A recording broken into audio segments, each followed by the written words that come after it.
Hello, and welcome to the dungeon. I'm your host, Rob.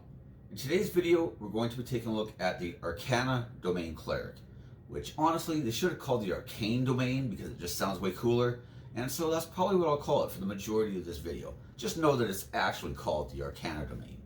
But this is one of the ones we got from the Sword Coast Adventurers Guide, and honestly, I was kind of leaving the Sword Coast Adventurers Guide stuff to the side for now because most of it's terrible. But this was an actual viewer request, and to be fair, there were a few subclasses in the Sword Coast Adventurers Guide which actually were either not bad or pretty good, and I would say this was one of them. I don't think it's the strongest subclass overall, but it hands down has the best capstone of any cleric subclass, and one of the best capstones in the entire game for any subclass, honestly. But even before that, it's actually not too bad. The spell list is kind of hit or miss. Some of the abilities are kind of hit or miss, but a lot of them tend to be quite strong when they do hit, so, you know, there is that. And from a roleplay perspective, one thing I really like about this subclass is that it doesn't just feel like you're playing a wizard disguised as a cleric. It feels like you're stealing some stuff from the wizard list, which is nice, but you still have like your own identity, right? You're worshiping a god of magic, but you're not yourself a wizard. Otherwise, you could just be playing a wizard. And I find that sometimes, like, I think the Nature Domain Cleric is a good example of this, where I play a Nature Domain Cleric, and after a while I think, why am I not just playing a druid? It's like I'm playing a druid but can't shape change, you know what I mean?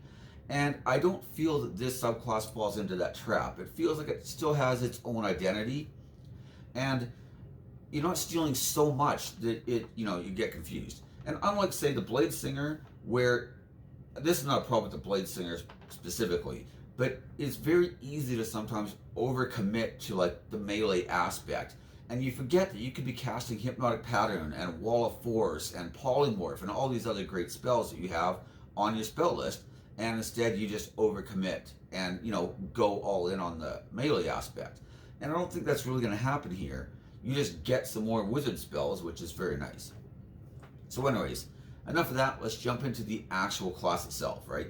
So right at level 1, you're going to get your Arcane Initiate, and this is going to give you the Arcana skill proficiency, and you will get to choose 2 cantrips from the wizard spell list, which now count as cleric spells for you, and are added to your cantrip list. So they don't replace 2 of the cleric ones, they're just in addition to your cleric ones. You can choose 2 wizard ones. Now, I personally would probably take things like Minor Illusion can be very nice, especially if you're creative with it. Prestidigitation is very flexible. I like that spell a lot. Things like Mage Hand can be somewhat useful, so I like those types. I mean, technically you could go with a Booming Blade or a Green Flame Blade. I was originally going to say that it's not a very good fit for you because you get this potent spell casting ability, not the Divine Strike ability. Although in Tasha's you can change that out and you can make it so you do D8 cantrip or weapon damage. But then I remembered that Booming Blade and Green Flame Blade are both cantrips. So you would be casting a cantrip and get the Wisdom modifier. So if you want to go that route, I think that works.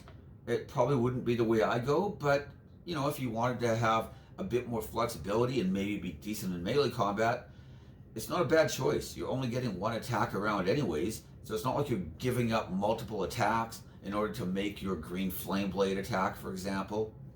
So, it's just a nice way to get the most out of that 1 hit. And I think that it could work.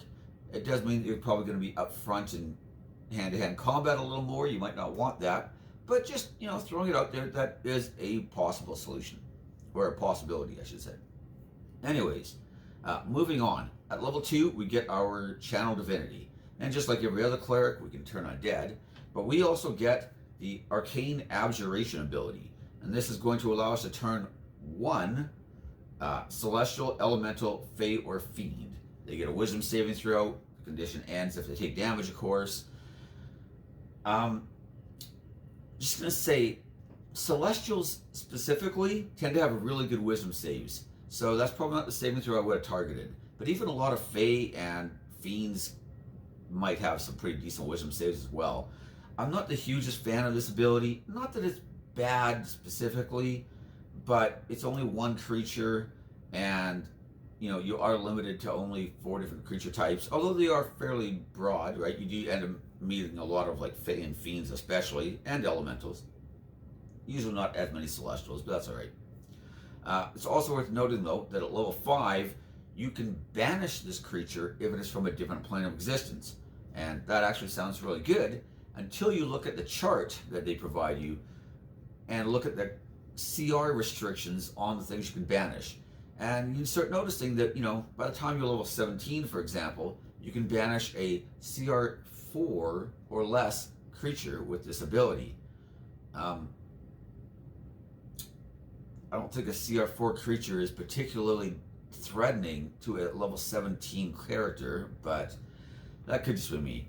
Either way, I'm not saying you'll never use this ability, but I mean, it is using your action, it's using your channel divinity. I'm not the biggest fan. I don't think that ability is great. But at level 6, we do get a pretty good ability, and that is the Spellbreaker ability. So when you restore hit points to a creature, you can also end a spell on that creature as well, if you choose. So, for example, one of your allies gets hit with a Hold Person spell, and they've also taken damage. Or they get hit with like a Hypnotic Pattern, or a Fear spell, or a Dominate Person, something along those lines. It has to be a spell specifically, so say like a Dragon Fear effect, technically isn't a spell, and it would not work on that, right? It also has to be, the spell you're ending has to be of a level or lower than the spell slot used to heal your ally. So for example, let's use the Hold Person example, right? One of your allies gets held, and then somebody hits them, and because your ally is held, it's an automatic crit, your ally takes a ton of damage. If you were to upcast a Cure Wounds spell using a second spell level or higher for a spell slot, you can heal your ally for some damage and end that condition on them automatically. So this is why I think this ability is quite circumstantial, but I think that it is very strong within those circumstances because there's a lot of action economy here. Crowd control effects are some of the worst effects in the game. I would way rather just get hit with like a lightning bolt and take some damage usually than, get like dominated, controlled, feared, etc. Those kind of things will completely remove my character from the combat, And so the fact that you can like bring your allies' health total up while also ending these kind of effects, I think is potentially very powerful. There are restrictions, like I said, and it's kind of circumstantial. A lot of times your allies are just taking damage, and so Spellbreaker is not going to come into effect. Or they got hit with like a Hypnotic Pattern or something, which didn't do any damage to them, And again, now you could probably just going to use your action to shake your friend or smack them with a gauntlet or something and end the Hypnotic Pattern rather than have to heal them, right? But when those conditions are met, the action economy on here is very nice. I also like that it's not restricted to like your wisdom modifier times per rest or whatever, right? Or your proficiency bonus times per long or short rest or anything like that, right? It's just every time you cast a healing spell, if they've got a spell effect on them that you want to end, you can end it. So I do think it's pretty good, but circumstantial, so bear that in mind. Level 8, we get the Potent Spellcasting ability. This is where we can add our Wisdom modifier to our cantrip damage. So like I said before, you usually, as a cleric, you either get this or you get Divine Strike, where you get to add damage to your like weapon hits, which could include a bow, doesn't have to be a melee weapon. Not bad, As of Tasha's, we can also trade it out and get just a D8 to either one.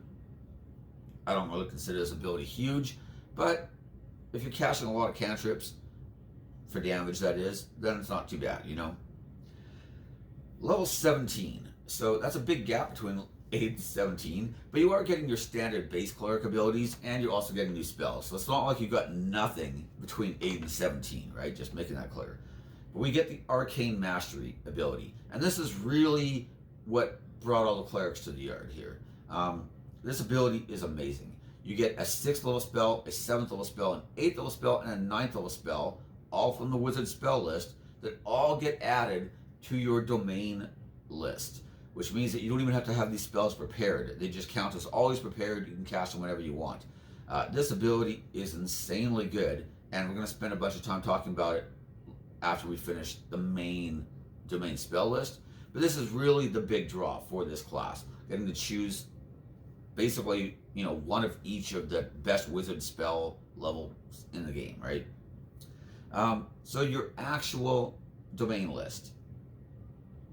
Level 1, you're going to get Detect Magic and Magic Missile. Detect Magic is a great spell, but it's also a ritual, so I don't consider this a huge boon, honestly. It's something that people were already going to be able to cast without even having it prepared. It's just going to take a while, but whatever. Maybe you're in a room and, you have limited time. You're like, I'm just going to cast Detect Magic, but I didn't have it prepared. Oh, it's on my domain list. What do you know, right? And then you grab the magic items and get the heck out of Dodge. Could happen. Just generally not the situation you're going to be in. Magic Missile, though, is quite nice. Especially at low levels, it's a pretty consistent damage source, right? Things like Toll the Dead, for example, allow a saving throw. Although that is a cantrip, to be fair. That's probably not a completely 100% accurate comparison because we're comparing a leveled spell to a cantrip, but whatever. You also have things like Guiding Bolt, but that requires a hit roll. The nice thing about Magic Missile is it just always hits. Also, the fact that you can divide your damage multiple directions, or you can just put all the damage into one creature, gives it some nice flexibility, which you don't normally have with those kind of spells. So I think that's a great spell at first level. It doesn't scale great, but there is scaling as well. So it's not a bad spell to have added to your spell list. Level 3, you're going to get Magic Weapon and Nistel's Magic Aura.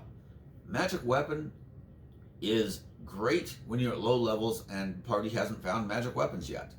However, by level 5, 6, 7, whatever it ends up being, that window is pretty much shut and people are going to have magic items.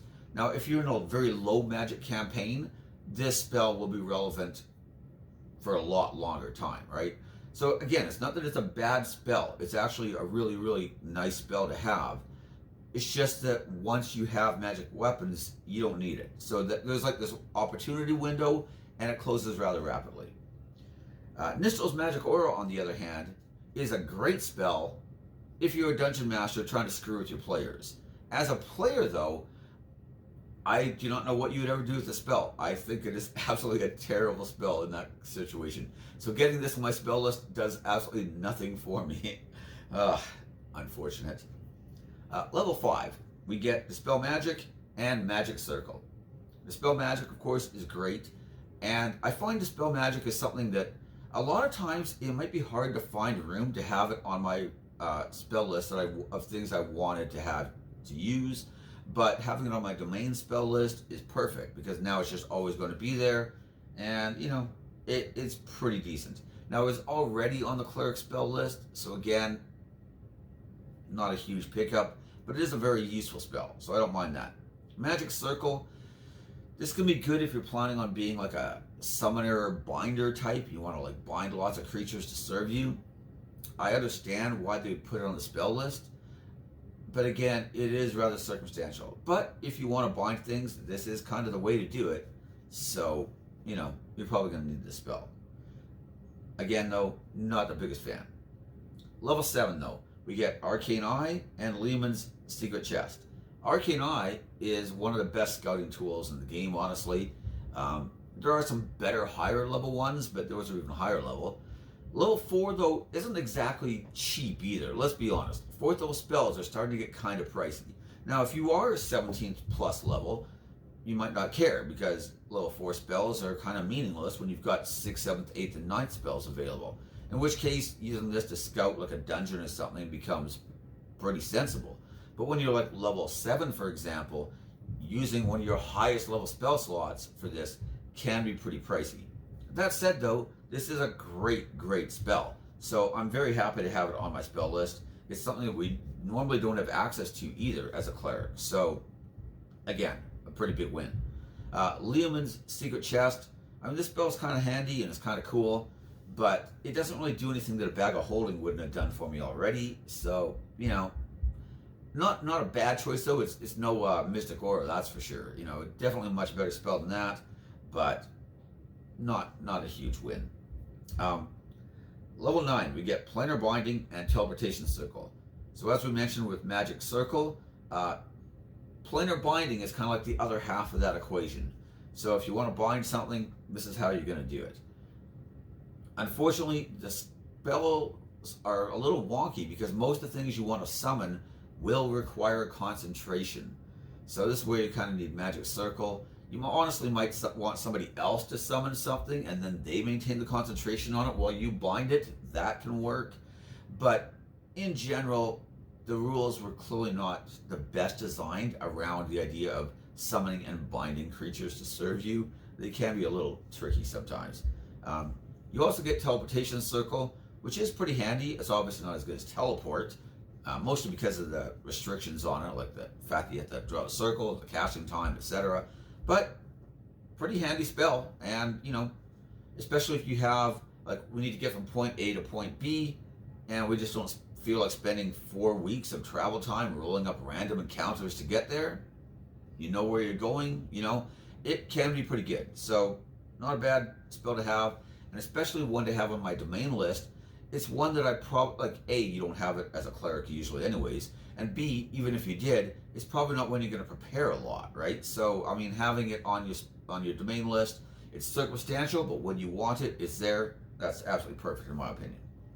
So anyways, moving on to the good stuff. Our 6th, 7th, 8th, and 9th level wizard spells.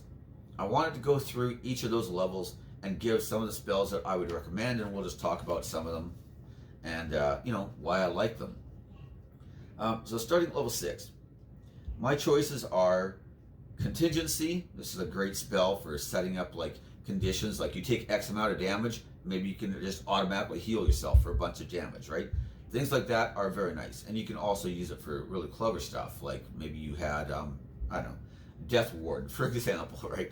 Oh, you're about to die, we cast Death Ward on you instead, and now you have 1 hit point left. Things like that can be really, really good. I like Global Invulnerability. Obviously, this is a great defensive spell. Block spell levels of income that would have affected you. Very handy. Mass Suggestion. This is probably one of the best 6th level spells that wizards have access to. So obviously taking one of their best spells is always going to be a win. I wrote down Scatter. I like Scatter quite a bit. The fact that you can like manipulate the battlefield and like move people around can lead to some really advantageous situations. So I find this spell to be very useful, especially if you're playing on like a map or a grid or something, and if you're somewhat strategically minded, this spell can have huge dividends. I also wrote down, but I wrote it down in brackets, I wrote down Eye Bite. I feel like it's weaker than most of these other selections, but it is still a really good spell. All 3 of the conditions that you can impose are pretty nice to have. It is only 1 single creature though, and it does allow a saving throw, which is why I consider it not to be as good as some of these others. Like Mass Suggestion gives a saving throw, but you can hit multiple targets, for example, right? Thus making it a lot better. Something's more likely to fail. It's also worth mentioning that by the time we're casting 6th level spells, we're starting to encounter things like Legendary Resist, and now, the fact that it gets a saving throw means it could just choose to automatically pass. That is not good for us, We're also starting encountering a lot more creatures, like a lot of fiends, for example, start having magic resistance, giving them advantage on those saving throws, and thus making it a lot more likely this spell is going to miss. It's probably worth mentioning Disintegrate. I personally would not take Disintegrate. I feel like it's an overrated spell these days. Back in like 1st and 2nd edition, Disintegrate was awesome. It was literally just, you make your saving throw or you die. And that is awesome. Especially, like, even if they have a really good saving throw, like maybe they only need a 4 or better to pass, you're still like, well, that's a 15% chance that we just outright win. I mean, that might be worth the risk, especially in an encounter that maybe isn't going so well. So Disintegrate used to be awesome, but these days it's just a bunch of damage, and it's an all or nothing save, and like, Liliana is clearly awake. The other downside, like I said, is that we're encountering things like Legendary Resist. So somebody could just choose to make the saving throw and take no damage. Or they could have magic resistance, making it more likely they'll pass and take no damage. So I personally wouldn't take it, but it is a very iconic spell, so I don't really blame you if you really wanted to like take some damaging spells from the wizard spell list. This is a heavy hitter. Like, I'm not going to downplay the damage it does. it is quite significant. I just think that there's better choices you could be making. Anyways, moving on to level 7. Mordenkainen's Magnificent Mansion. The spell is very handy if you want to take safe long rests while being pampered at the day spa. This is the way to do it. I really like the spell. Is it my first choice? Probably not, but it's definitely worth mentioning. Plane Shift. Very flexible. I like the spell a lot. In certain campaigns, as you start getting to a higher level, planar travel becomes very common. And this is definitely one of your premier ways to do it. It's also quite flexible because you could use it to banish another creature. Now, it does get a saving throw, and we already talked about how that can be disadvantageous at this kind of level because of legendary resist, magic resistance, etc., right? It also requires touch, and you may not want to get that close to the creature to touch it to begin with. So there are some downsides, but I think that the fact that you can use it to transport your party to different places while also being able to use it as a really great crowd control effect does give it a lot of flexibility and is worth mentioning. I wrote down Crown of Stars and Delayed Blast Fireball. If you're looking to pick up some damage options, these are really good ones. Both of them are pretty good spells. Again, I probably wouldn't choose either of these ones though, because there's 2 spells at 7th level that really jump out to me and stand apart from the rest of the crowd. And they are Simulacrum and Force Cage. Simulacrum is a great spell. I find that people either ignore this spell and never use it, or just abuse the heck out of it. Those are the 2 camps. There's no middle ground with this spell. You could literally Simulacrum yourself and just get a duplicate who can cast all your spells. Granted, they can't get those spells back again, and they only have half your hit points. They're not going to have your equipment and stuff. But that is very powerful. But personally, what I like to do is cast it on a ranged damage dealer. Let's say you have a ranger using a bow and doing a lot of damage. Yes, he has spells, and those spells won't come back on a rest, ever, right? They're never coming back. But he's not relying on them as much. You know, an Arcane Archer is a great choice. By this point, if your party has an Arcane Archer, or maybe a Samurai using a bow or whatever, right? He's making 3 attacks a round. So even just a half hit point duplicate with no equipment is going to be doing a lot of damage. And that could be a huge damage boost to your party. But even better is Force Cage. Honestly, I could have just said level 7, Force Cage, boom, that's the list, ended right there, you know. This is one of the best crowd effect spells in the game, and it doesn't require concentration, and it doesn't allow a saving throw. This is why I love this spell so much. Now, there are certain size restrictions, right? So if you try to cast Force Cage on the Tarrasque, it's too big, you're out of luck. But assuming you're not casting it on the Tarrasque, you're probably going to be able to find a lot of uses for this spell. Creatures can't even like teleport out without passing a charisma saving throw first. So even like methods of escaping the Force Cage are either limited or also require additional saving throws. Now, if they have legendary resist, they could pass that saving throw, but even still, that's going to require them to cast a spell and take an action and everything else. This is one of the premier crowd effects in the entire game, and doesn't even use concentration. Like I said, if Force Cage is on my list, that is what I'm taking probably. It is one of the greatest spells in the entire game. Level 8, Mind Blank. This is a great defensive spell.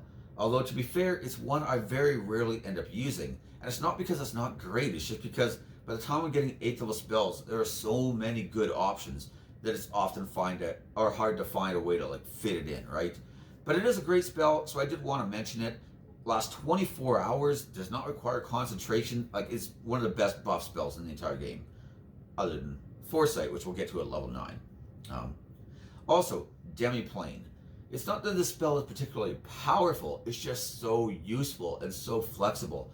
You know, you ever kill a dragon and the dungeon master's like, well, how are you going to take out his treasure? You're like, Demiplane, load everything into the Demiplane, and then we go. It's so good. In one campaign I ran, the King in Yellow, the player characters decided they needed to torture an NPC for information. They were a little morally gray, to say the least, but they were like, oh, where are we going to take this guy in case somebody walks in? And the warlock was like, I have demi-plane. Nobody's going to walk in. Terrible. Absolutely terrible. But it worked. And that's the main thing here. That's what we want to talk about. The fact that this spell is so flexible makes it just a great choice.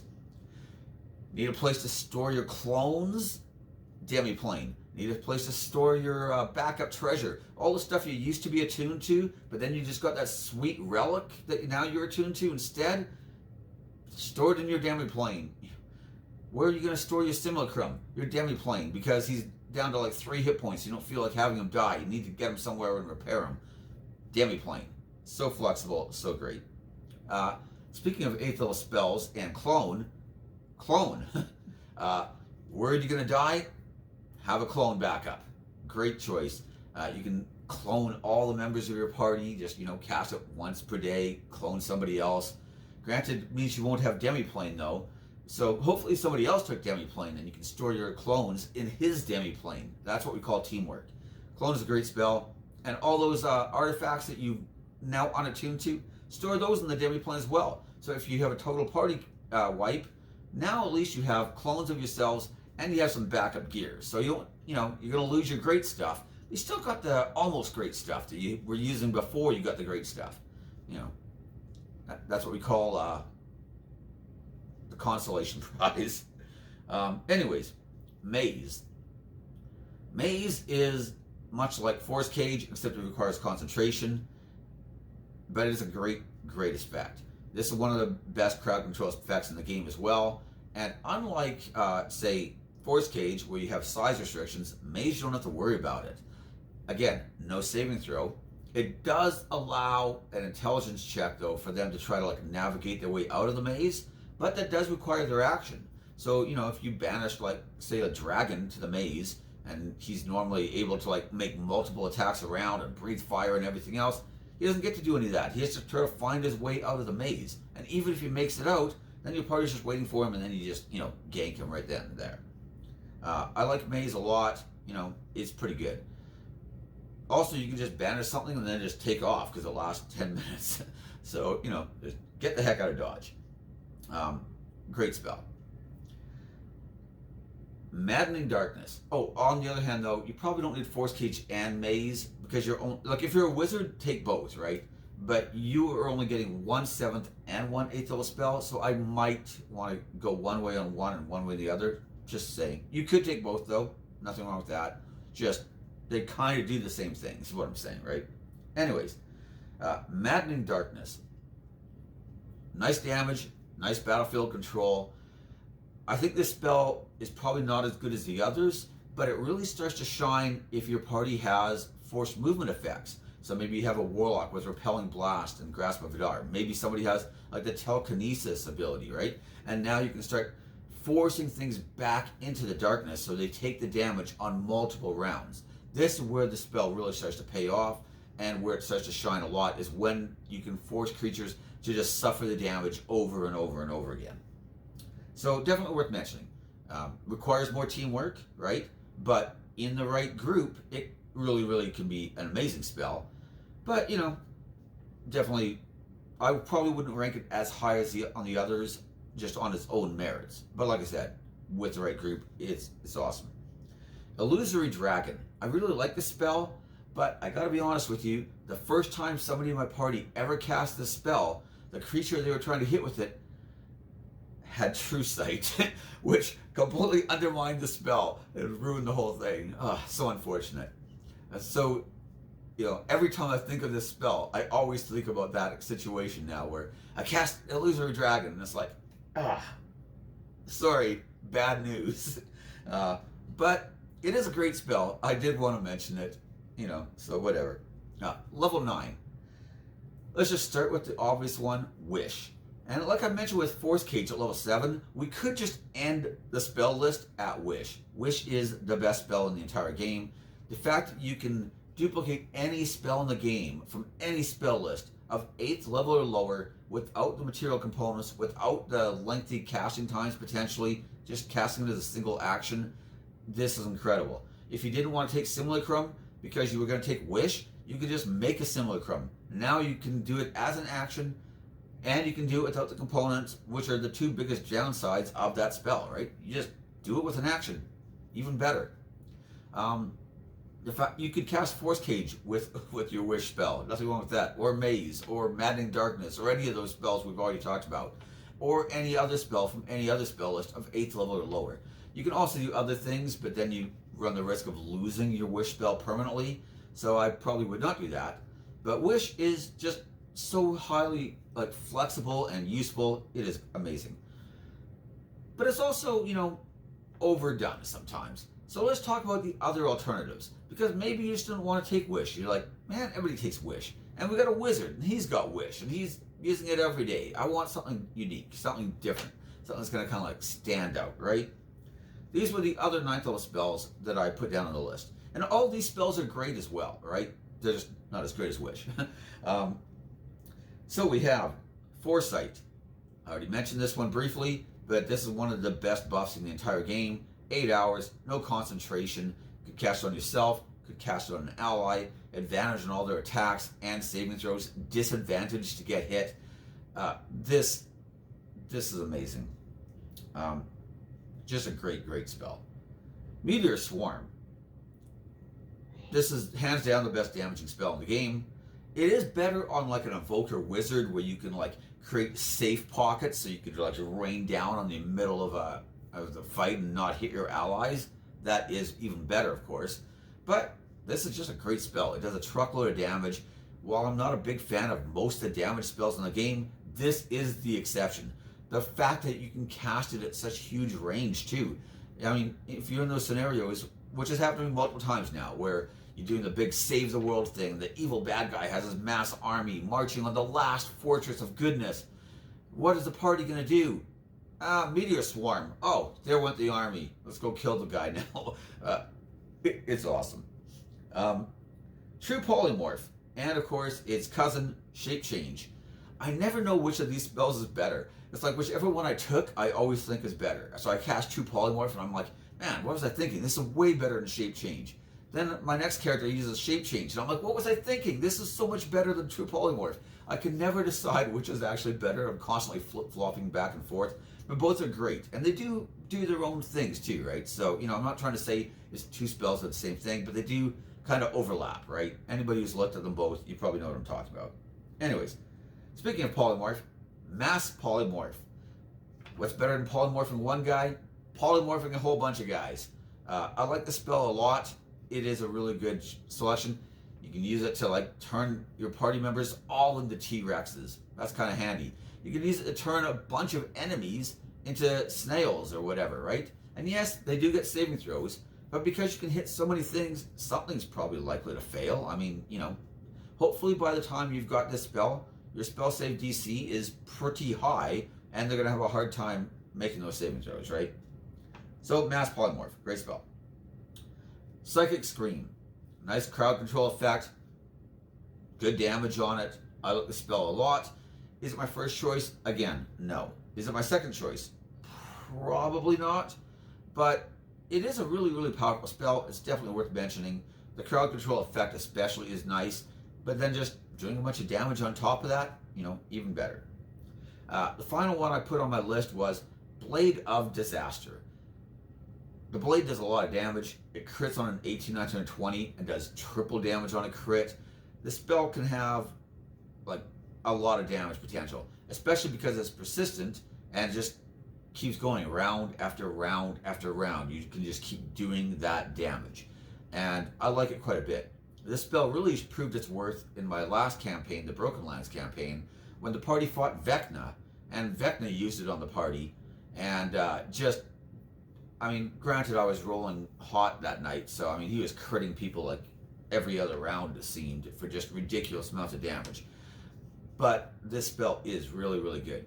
It's even better, by the way, when you're Vecna and you have legendary saving throws, and then when the Paladin crits you on a massive smite and just does as much damage as she can, and you have a DC 40 or whatever it was, 38 saving throw to make, and then you roll a 3 and you're like, legendary saving throw, he passes. And then your party's like, I hate you. Which is just fun, of course. But even still, you could stay back and not be up in the front lines and just use this spell every round, in addition to casting other things as well. It is a really good choice. Is it as good as Wish? No, but it is great. So, just throwing that out there. And if you're concentrating more on damage, maybe your party has a lot of utility. Maybe you have people who can cast a lot of these other spells, right? And you're like, man, what we really needed was somebody to just do a lot of damage. So, the fact that you can pick up these kind of spells is really, really nice. So, anyways, final thoughts and final grade, essentially, even though I never grade them. I think this class has a lot of personality. I like the fact that we get to add so many spells from the wizard spell list. Not just the high level ones either. Like things like your cantrips and stuff being added is really nice. I think that it has a unique feel. I do think that the spell list is really hit or miss. Like I said, there's some real standouts. Things like Arcane Eye, Magic Missiles, great spell for that level. But there's also a lot of, Nistel's Magic Aura, for example, and spells like that, right? So there's some hits, there's some misses. Overall, I think the spell list is probably slightly below average. I don't think it's great compared to some of the other domain lists. Your abilities, though, some of them are pretty good, some of them not so bad, but there's nothing that's absolutely worthless. Even your Abjure Arcane spell or ability, right, where you can turn Celestials and Fae and stuff, it's not absolutely worthless, and it's just not my favorite, that's for sure. Overall, though, I think that it's a pretty solid subclass. I would say that it's kind of middle of the pack for clerics for the most part, but if you're in a campaign where you're going to be getting to those epic levels and you're going to be playing at 17 plus, especially, I was in a campaign where we hit level 20 and then played for 6 more months at level 20, and we just had, so that would have been a great campaign for a character like this, right? And now you just, you get all your best choices for cleric spells of those levels. You're choosing from the wizard spell list of those levels. In that kind of campaign, this character is just absolutely going to shine. Now, I do have to say, I've never personally played one, but I do think, especially after doing this video and doing some research on it and going through the wizard spell list and making my choices and stuff, I was like, man, if I'm ever in a campaign that I think is going to go to these levels, I think I might play this. Or if I'm doing a one-shot where we're starting at level 20 or whatever, right? I think this kind of character would be a ton of fun to play. So that would be my recommendation. It's not bad overall. It's not the strongest either, though. Look, let's be honest. It's kind of the middle of the pack. But 17 plus is where this really, really doesn't go from mediocre to dominating. It's like a completely different class almost, But even before that, like I said, it is pretty decent, and I think that it has its own identity. It kind of stands apart. It's not like the Nature Domain Cleric where you feel like you're just playing a druid who can't shape change, So anyways, those are my thoughts on it. Feel free to like, subscribe, ring the bell for notifications, and most importantly, leave me your comments in the comment section. I'd love to hear your thoughts on this subclass. Maybe you've played one. Maybe you've gotten a chance to use it and you had your own thoughts and ideas on it. I would love to hear about that. Maybe just I always thought it was okay, or I always thought it was really great, so I like hearing your perspective. Whatever. I'm going to do a couple more cleric ones coming up. I want to kind of work our way through the cleric class, because it's one I've kind of ignored for a little while. We're going to do wizards pretty soon too, because again, I talk about wizards all the time, and I think they're the most powerful class in the game overall, but I haven't really done a lot of wizard subclass videos, I realized. So, we got to try to work our way through some of that stuff. As I've also mentioned, though, I will be starting up fairly soon a new video series where I'm going to look at multi-classing and different tier lists for, how good are barbarians at multi-classing, and we'll look at some of the different class combinations, or all the different class combinations are actually. Not all subclass combinations, but the actual main core classes at least, right? Because subclasses would be here for a million years. But yeah, so I'm hoping to do that in the future too. Anyways, that's everything for this video though. Thank you for watching, and I'll see you next time. Bye.